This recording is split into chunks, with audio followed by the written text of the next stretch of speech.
किनी ग्रामस्थांनी एकत्र येत राबवला स्मशानभूमी स्वच्छता उपक्रम। झाडझुडपांनी वेढलेल्या स्मशानभूमीला दिला स्वच्छतेचा नवा श्वास। सामाजिक बांधिलकीचे प्रेरणादायी उदाहरण। चंदगड तालुक्यातील किनी गावातील स्मशानभूमी अनेक महिन्यांपासून झाडाझुडपांनी वेढलेली, कचऱ्याने भरलेली आणि दुर्लक्षित अवस्थेत होती। ही स्थिती बदलावी या हेतूने सामाजिक कार्यकर्ते संजय कुट्रे यांच्या पुढाकाराने गावकऱ्यांनी एकत्र येऊन श्रमदानातून स्वच्छतेचा स्तुत्य उपक्रम राबवला। सकाळपासूनच गावकरी झाडू, फावडे, टोपल्या घेऊन स्मशानभूमीकडे रवाना झाले। गवत कापणे, कचरा उचलणे, खड्डे बुजवणे, झाडाभोवती साफसफाई करणे अशी कामे उत्साहात पार पडली। केवळ स्वच्छतेपुरते मर्यादित न राहता परिसराच्या सौंदर्य वाढीसाठीही प्रयत्न झाला। यावेळी आपले गाव, आपली जबाबदारी ही भावना कृतीत उतरवली गेली। संजय कुट्रे यांनी सांगितले की स्मशानभूमीची अवस्था खूप वाईट झाली होती।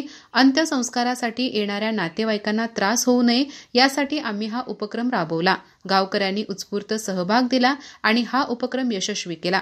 या श्रमदानात संजय कुट्रे यांच्यासह मारुती बिर्जे, नागनाथ पाटील, सुनील मनवाडकर, मारुती गवंडी, विठ्ठल बिर्जे, पुंडलिक बिर्जे, बाबूराव पाटील, अनिल हुंदळेवाडकर, ज्योतिबा बिर्जे, ज्योतिबा वडगेकर आदी ग्रामस्थांनी सहभाग घेतला।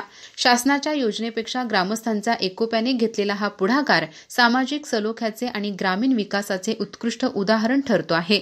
यापुढेही स्मशानभूमीची देखभाल नियमित करण्याचा निर्धार ग्रामस्थांनी व्यक्त केला। अधिक माहिती आणि ताज्या घडामोडींसाठी आजच आमचे चॅनल सबस्क्राइब करा।